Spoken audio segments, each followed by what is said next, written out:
I returned home late at night.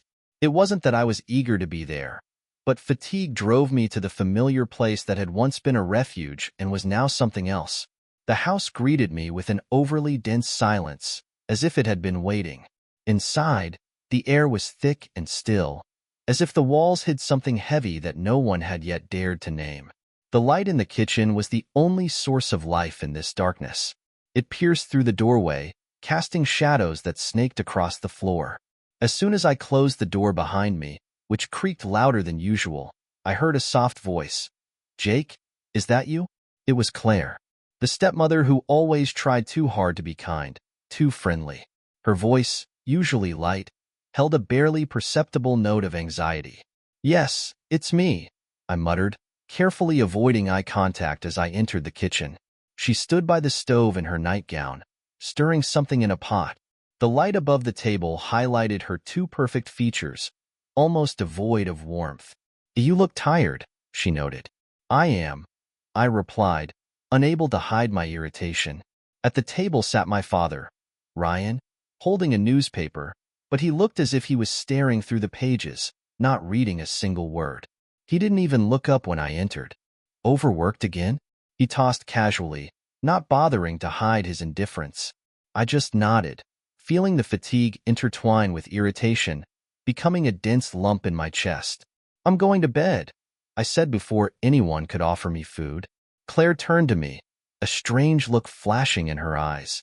Not concern, but rather scrutiny. "Good night," she said softly, and I noticed her fingers gripping the spoon a little tighter. I went up to my room, trying not to think about what I felt behind their words, behind their silence. As soon as my head hit the pillow, I passed out, allowing sleep to pull me into its saving darkness. But the sleep didn't last long. I woke up from a vague feeling that someone was in the room. At first, it seemed like part of a dream. A rustle, light, like a breath, but too obvious to be a figment of the imagination. My heart beat faster, but I remained motionless, pressed against the pillow. My whole body tensed as I heard a barely perceptible movement, a soft creak, as if someone was carefully stepping on the wooden floor. Someone was there. I felt it.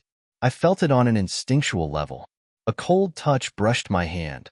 Light, almost imperceptible. The room was dark, but I knew this wasn't a dream. My consciousness was awake, but my body refused to obey. A step back. Silence. Another. And then, the sound of the door closing.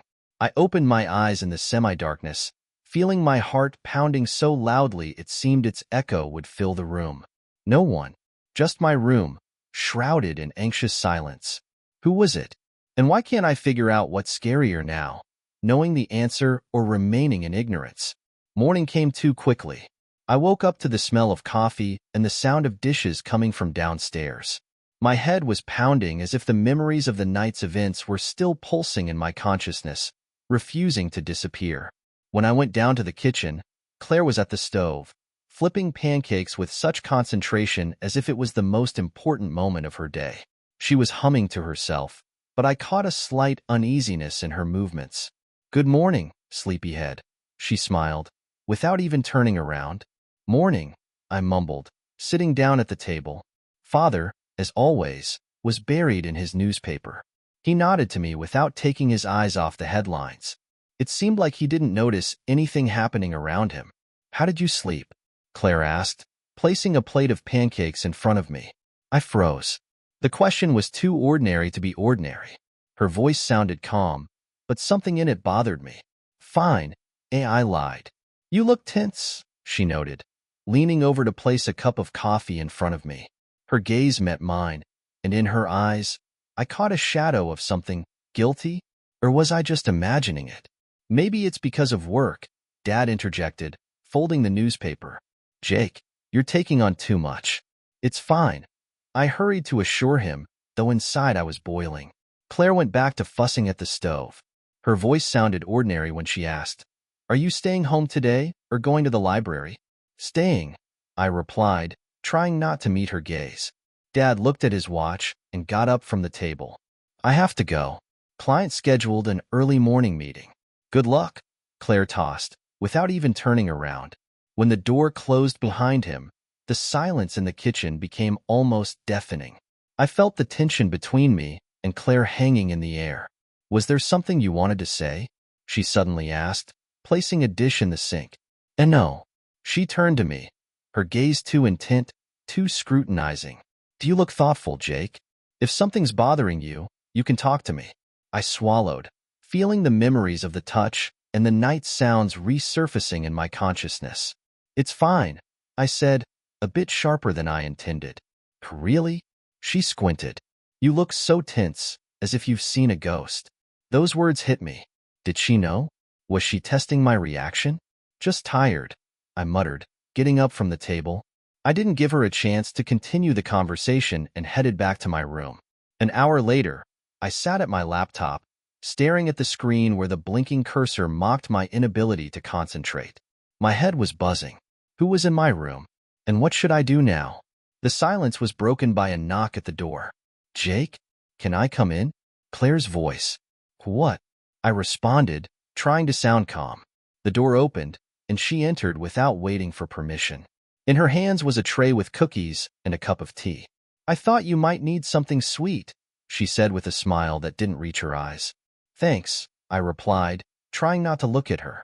She set the tray on the table and, instead of leaving, sat down on the edge of the bed. You're working so hard, she noted. That's good, of course, but you need to take care of yourself. I've got it under control, I said, hoping she wouldn't notice my trembling hands. She leaned in a little closer, and I caught a faint scent of her perfume. Jake, you can trust me. Those words, spoken softly, hit like a punch. Trust? After last night?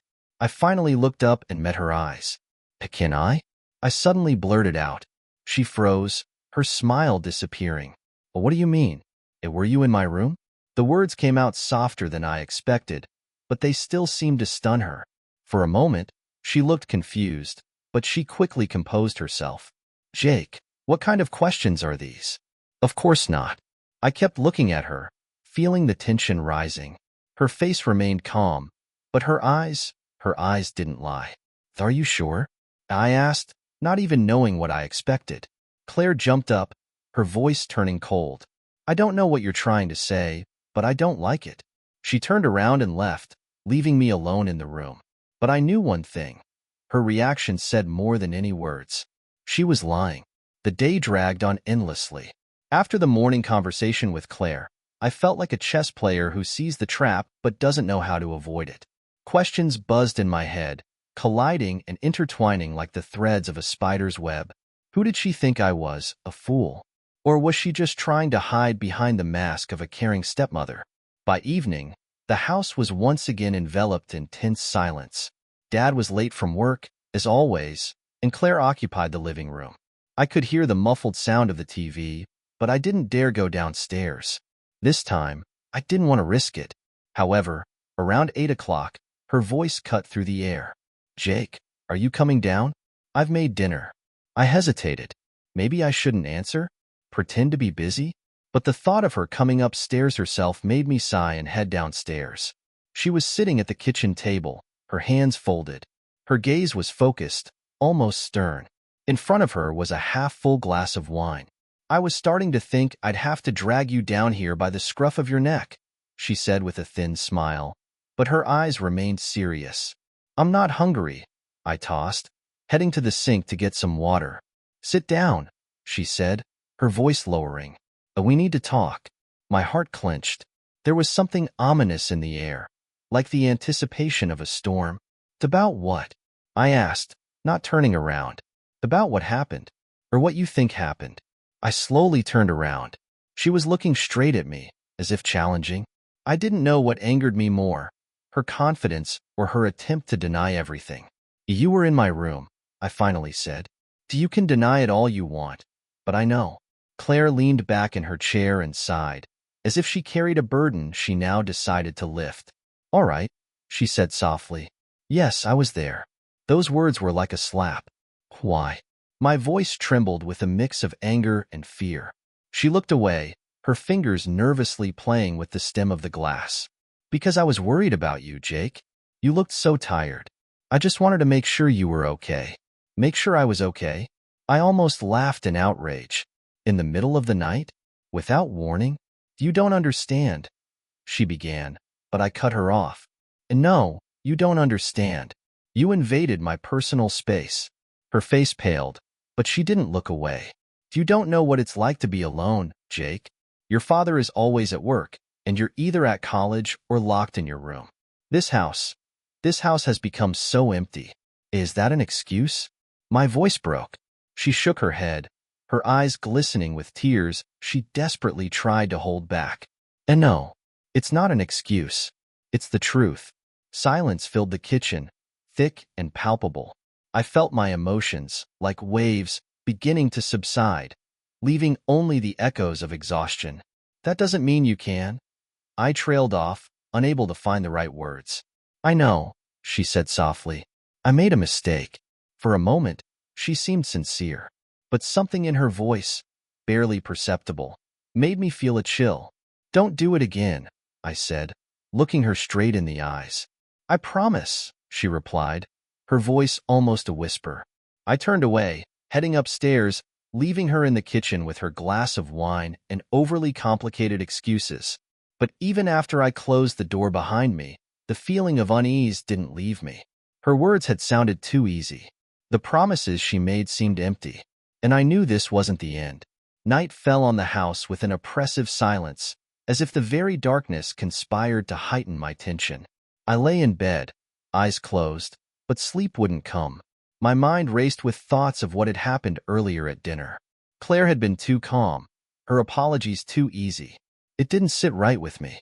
A rustle at the door tore through the silence like a flash of lightning in a moonless night. My heart stopped. I heard the door slowly opening, creaking as if it itself resisted the motion. Jake, are you awake? Claire's whisper filled the room, and I felt her presence even before I opened my eyes. I turned on my side, pretending to be asleep. Maybe if I just ignored her, she would leave.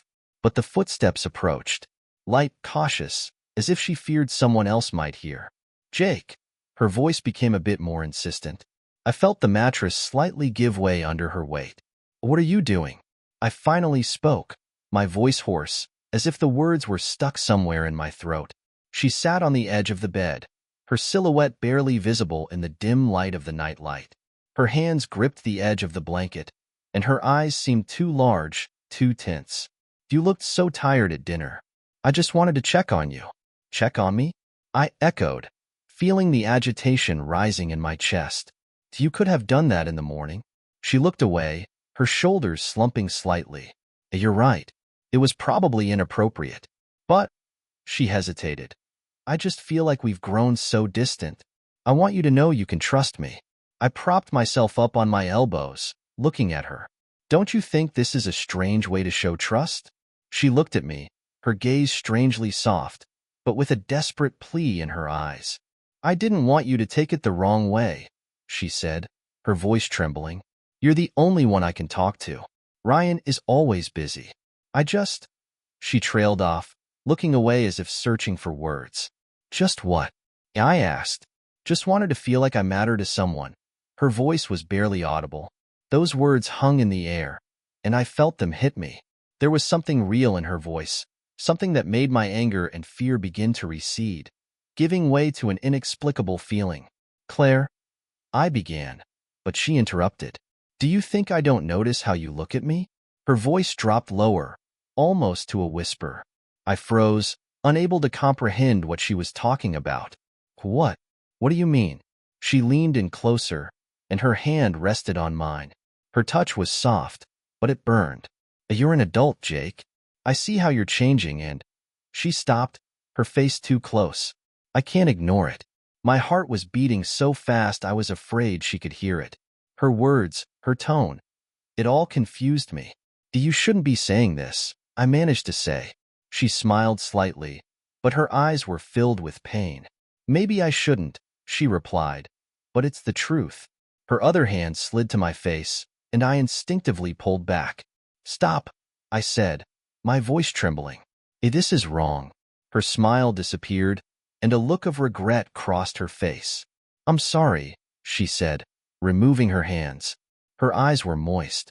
I'm just... I'm confused. She stood up from the bed, moving slowly, as if her own body refused to move. I shouldn't have come, she said, heading for the door. Claire, I called out, not even knowing why I did. She turned around, her face a shadow in the dim light. This won't happen again, she said. The door closed behind her, leaving me alone in the room where the air felt too thick to breathe. I lay there, staring at the ceiling, feeling the mixed emotions tearing me apart. Anger, fear, pity, and something else I couldn't even name. What was it? I knew one thing. This wasn't the end. Morning came slowly, as if nature itself was giving me time to process what had happened the night before. But processing it was impossible. I lay in bed, listening to Claire moving around in the kitchen downstairs. The sounds of her footsteps seemed too loud, too distinct. They echoed in my head like the reverberations of her words. Do you think I don't notice how you look at me? That phrase kept playing in my mind, leaving a bitter aftertaste. When I finally got up and went downstairs, she greeted me at the stove with the same calm smile as always. Only her eyes seemed to avoid mine. Good morning, she said, placing a plate of omelette in front of me. Morning, I replied curtly, not looking at her. How are you feeling? Her voice sounded ordinary, but I caught a hint of tension. Fine, I lied, sitting down at the table. She sat down across from me, her hands folded in front of her. She looked at me, but her gaze was not the same as usual. There was none of the lightness I was used to. Jake, she began, her voice lowering. I want to talk about what happened. There's nothing to discuss. I cut her off, avoiding her eyes. Please, her voice softened, almost pleading. We can't just sweep this under the rug. I threw my fork onto the plate, irritation surging through me. Why? Why bring it up again? She sighed, her shoulders slumping as if she carried a heavy burden. Because I don't want there to be any misunderstanding between us. Misunderstanding? I looked at her, not hiding my outrage. You came into my room at night, said strange things, and now you call it a misunderstanding? Her eyes flashed, maybe with tears. I was confused, Jake. You can't imagine how hard it is for me. Hard? I almost laughed. And you think it's easy for me? She rubbed her temples as if she herself was trying to make sense of her thoughts. I know I did wrong, but please, listen to me. Fine. I exhaled, crossing my arms. I'm listening. She paused for a moment, her gaze distant. Ryan, your father. He used to be so caring, so attentive, but in the last few years, he's become distant. I feel invisible in this house. That's not an excuse, I said coldly. I know. She met my gaze. But you need to understand, I no longer feel like part of the family. Her words were sharp, like a knife. They cut me, evoking a mix of pity and anger. Do you think that gives you the right to do what you did? She covered her mouth with her hand, and her shoulders began to shake. And no, it was a mistake. A big mistake. But I can't change it. Silence filled the room. I looked at her, trying to understand what I felt. Anger, pity, confusion. It all blended together. Does Ryan know? I finally asked. She shook her head vigorously. And no, and I don't want him to know. It would destroy him. I looked away, feeling the weight of her words. You think we can just live on, pretending nothing happened? I don't know, she whispered. I just want things to be normal. I stood up from the table, leaving her sitting there, broken and lost. It won't be normal anymore, I said softly before leaving. I spent the rest of the day in my room, trying to focus on my studies, but my thoughts kept returning to her words, to her eyes, filled with remorse, to her touch. By evening, I heard the front door slam. Father was home. His voice echoed from the hallway. Hi, Claire. How are things? Everything's fine, she replied, her voice falsely bright. I froze. Should I tell him? But what good would it do? I heard their conversation over dinner, light and empty, as if nothing had happened. And that was the scariest part. That night was the first of many when I realized that the shadows of truth would never disappear. They would follow us, linger in the house, weaving into every phrase, every glance. And I knew that sooner or later, everything would crumble. The house was quiet, but it was a different quiet, thick and heavy, as if the very air knew that today everything would change. The morning sun filtered through the curtains, casting patterns on the floor, but even that light seemed cold. I sat at my desk, staring at my closed laptop. Over the past few days, I hadn't been able to focus on anything. Every attempt to work turned into a return to the same moment. Her voice, her touch, her eyes. It all spun in my head like a broken record. A knock at the door interrupted my thoughts. This time it was louder, more decisive. "Jake, can I come in?" Dad's voice. I turned to the door, my heart skipping a beat. "Yeah, sure." Dad entered, closing the door behind him. His face was stern, but his eyes looked tired, as if he already knew the conversation wouldn't be easy. "Have you seen Claire?" he asked, sitting down on the chair across from me. "No," I lied, knowing she was in the living room, trying to act like everything was normal. He was silent for a few seconds, then sighed. "Listen, Jake, I feel like something's not right. You and Claire, you both have been acting strange." I looked down, feeling a scream rising inside me. Tell him? Confess? But that would mean destroying everything. "It's fine," I said, but my voice sounded unconvincing. "Jake," his voice firmed up, "I'm your father. If something's happening, you need to tell me." I clenched my teeth, feeling the tension rising inside me. "Maybe you should talk to Claire," I finally said, looking at him. His face changed. He frowned, as if trying to decipher the hidden meaning behind my words. "What do you mean?" "Just talk to her," I repeated, avoiding his gaze. Dad slowly stood up, his expression unreadable. "All right, I will." He left, leaving me alone. I felt a tremor in my hands. This was the beginning of the end. Voices from the living room grew louder. At first calm, then rising, like a storm. "What's going on, Claire?" Dad's voice was sharp. "Ryan, it's not what you think." Then explain." I couldn't hold back. My feet carried me downstairs, toward the source of the tension. When I entered the living room, their argument had reached its climax. "Are you going to deny everything?" Dad asked, his face contorted with anger. Claire stood there, her eyes red from tears. "I didn't want it to happen like this," her voice trembled. "And what happened like this?" Dad turned to me. "Jake, what's going on?" I froze. His eyes were full of questions, and hers were full of guilt. "Dad, The words stuck in my throat. Claire stepped forward. "Ryan, it's not his fault." Then whose is it?" Dad shouted. Silence hung in the room, and then she began to speak, her voice low and steady. She told everything, or almost everything, holding back the details that could make the situation even worse. She spoke about her growing emptiness, about feeling disconnected from the family, about how one mistake led to another. When she finished, Dad was silent for a long time. His hands clenched and unclenched, then relaxed. "Seriously?" he whispered, his voice trembling with emotion. Claire tried to reach for his hand, but he pulled away. "Don't touch me," he said sharply. He turned to me, his eyes filled with pain. "You knew?" "Dad, I didn't want." "You knew and didn't say anything." His words were a blow. I wanted to explain, but all the words disappeared. He turned around and headed for the door. "Ryan, please." Claire's voice was barely audible. He paused for a moment but didn't turn around. "I don't know if I can forgive this." The door slammed behind him, leaving us alone. In the following days, the house was dark and empty. Dad moved to a hotel, and Claire barely left her room. I felt like a stranger in my own home. Over time, Dad and Claire started therapy. I heard their conversations, saw them trying to rebuild what had been shattered. But I knew our family would never be the same. I packed my things and moved in with a friend, leaving that house behind. Sometimes I catch myself wondering, could it have been different? But the answers never come. All that's left are the shadows of the past, which will forever be part of our history. As I helped clear the dishes after dinner, I caught sight of my reflection in the window.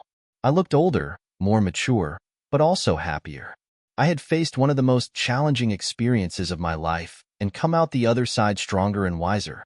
I knew life would continue to throw challenges at us, but I also knew we now had the tools and strength to face them together as a family. That night, as I lay in bed, I felt a sense of gratitude wash over me. Gratitude for second chances, for the power of forgiveness.